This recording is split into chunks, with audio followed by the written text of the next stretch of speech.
Tulivyofanya tukatoka pale, sikupewa hata shilingi. Wale wadada wanaojiuza hela wanapokea wenyewe au mabosi zao, nikawa sielewi. Nikakuta ni ile ambayo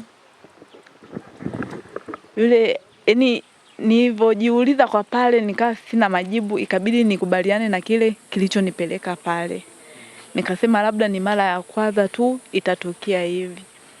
Baada ya hapo ikabidi nimkubalie, lakini ilikuwa kishingo upande. Niliumia sana. Nililia. Nililia. Kwani uliumia kwa sababu ilikuwa ni mara yako ya kwanza kufanya mapenzi au mlifanya nini? Unajua mapenzi siku zote ilikuwa ni mara ya kwanza, sawa unapozungumzia. Alafu pili, sikutegemea kile kilichonipeleka kule ni kile ambacho nimeenda kukifanya pale. Nilitegemea ni kitu kingine tofauti. Nilitegemea ni duka. Nilitegemea ni kuuza duka, sikutegemea mambo kama ya design hiyo. Kiasi kwamba sijui nizungumzieje. Unajua niliumia sana na nilijisikia vibaya. Kiasi kwamba nikafikiria bora ningebaki tu kule kuliko kile ambacho kimenipeleka kule. Umesema ulilia sana. Kilichokuuliza kwa sababu umesema uliingia naye ukafanya naye mapenzi, kwamba uliumia kutokana labda na kuwa na hisia naye au ulilia kwa sababu gani? Alikuumiza au ilikuwaje mpaka ikatokea ukalia? Mtangazaji, nashindwa hata jinsi ya kujielezea kutokana nini. Moja, nimetoka kijijini, nimeenda Dar kufanya kazi ya ndani. Nimenyanyasika, nimetoka pale nikafurahia jambo la kuitwa Homan. Kwa hiyo nikakimbilia, nikajua mazingira naenda kuyabadilisha na maisha yangu nitayabadilisha na nitakuwa ni mtu ambaye mwenye hela zangu. Mwisho wa siku kilichonipeleka kule, nilitegemea nitaenda kufanya kazi ya dukani. Sio ya ndani wala ile ambayo iliyonikuta kule ambako nilikokuwa nimeenda. Fikiria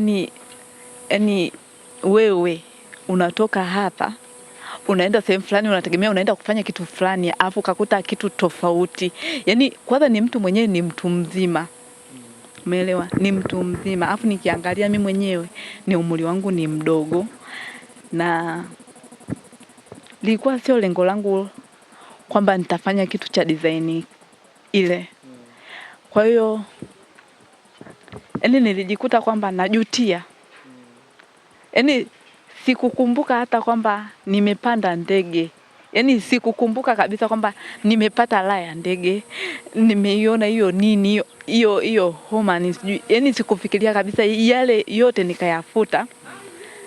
Nilijikuta ni mtu ambaye wa kulia sana na kuumia. Niliumia mpaka nikafikiria yule ikawaje ushafanya naye mapenzi. Unajua ilikuuma sana, sio kamwaga machozi. Ikawa ndo muendelezo kila siku, maana yake akikuhitaji au ndo ikawa ndo biashara sasa? Baada ya hapo ilitokea tulivyofanya tukatoka pale, sikupewa hata shilingi. Kwa yule mwanaume sikupewa hata 100. Nilipofika nyumbani, nilirudishwa nyumbani, yule akaniambia hongera sana, umefanya kitu kizuri. Upo vizuri. Mimi anavyoniambia hivyo, machozi yangu yalibubujika. Nililia. Akasema sasa unalia nini? Unalia nini wakati tumeingiza hela? Sasa anavyoniambia tumeingiza hela, sina hata 100 mkononi mwangu. Kwa akili ya haraka nikasema kumbe mwenzangu kashapewa hela, ndio maana anasema tumeingiza hela. Umeona? Baada ya hapo nikawa naendelea kusubiri kukaa pale, kwa sababu nikawa sina jinsi au namna ya kufanya kwamba nijikwamua kwa ule mchezo ambao nimeufuata kule. Nikawa sina namna, na kule nikawa sina ndugu, sina rafiki. Umeona? Na yule mama siwezi kumtafuta kwa aina yoyote kutokana nini? Mimi nilikuwa sina simu kubwa na simu ambayo nilikuwa nimepewa ndio ile ambayo ilikuwa kioo kibovu. Sasa amesema hongera, mmefanikiwa kuingiza pesa. Yule mzungu kati mnafanya tendo alipita njia ya kawaida au ilikuwaje? Kwa sababu hiyo kuumia kwako unajua inanifikirisha mpaka kufikiria kwamba huenda alifanya vitu tofauti. Alimfanya mapenzi kwa namna gani? Ndugu mtangazaji, naweza nikasema kuumia kwangu alitumia njia ya kawaida, lakini alikuwa kama ananifosi.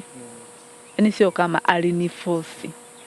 Yaani ni kitendo ambacho sikutegemea na sikufikiria kwamba nilichokifanya, yaani nilikotoka nimekifuata kile, sikutegemea.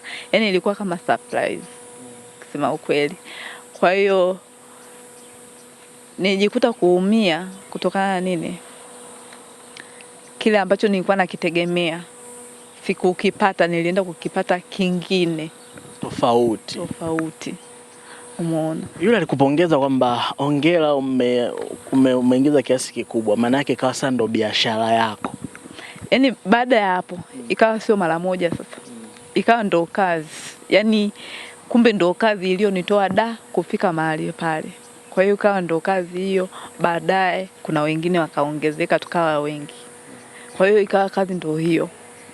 Kwa haraka kwa siku uko unalala mpaka na wanaume wangapi? Kwa siku 3 4. Kawaida kabisa. Na anafika hata mmoja anapiga hata bao 5. Yaani ikawa mpaka atakapolizika yeye. Ikawa kama sasa nimeshazoea.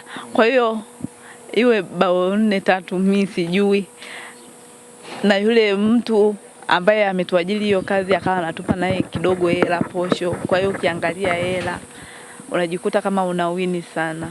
Kwa siku ukiweka unajua hela za nje na ukipiga nania huku kwa siku umeingiza 50,000, laki. Unajikuta ni mtu mwamba sana. Na ukiangalia kazi ya ndani ulikuwa unasubiria kwa mwisho wa mwezi upewe 30,000. Yaani kwanza unajikuta ni mtu ambaye kama ni tajiri. Yaani baadaye nilivyozoea sasa nikajikuta kama ni mtu ambaye nina hela sasa. Umeona? Sasa unakuja kuangalia akili ilikuwa haijapambazuka kivile kwamba hii hela inatakiwa niituze, niifanyie lengo fulani, ikawa hamna. Kwa hiyo yaani hivyo ukipewa hela kama ya aina hiyo na sehemu kama ile unajikuta mwamba sana. Mambo ni mazito kweli kweli. Sasa ukawa ndo manake sasa ndo biashara yako. Manake ukawa unalala na wanaume tofauti. Katika wale wanaume kuna yani ulikuwa unaanza kuswala labda utakuja kuolewa siku moja? Kwa hapo nilikuwa sifikiri kabisa. Kwa sababu gani? Yaani tayari ile kazi nikawa nimeshaizoea. Kwa hiyo unajua hata ikipita hata siku moja usipopata mtu unajikuta kama unaumia sana. Yaani unaweza kaenda kutafuta wewe mwenyewe. Bla mradi ya kufurahishe tu maisha yaende. Story ndefu sana. Pole. Asante. Nishapoa. Mtazamaji, najua ulikuwa unatufuatilia toka mwanzo mpaka mwisho. Najua utakuwa umejifunza vitu vingi sana katika story hii hapa. Of course, usahau kusubscribe hapo, usahau kulike, usahau kushare kwa marafiki wengi zaidi ili waweze kupata update zote ambazo tunakuwekea hapa kila siku. Make sure una subscribe hapo, una turn notification kwa ajili ya kupata update kibao.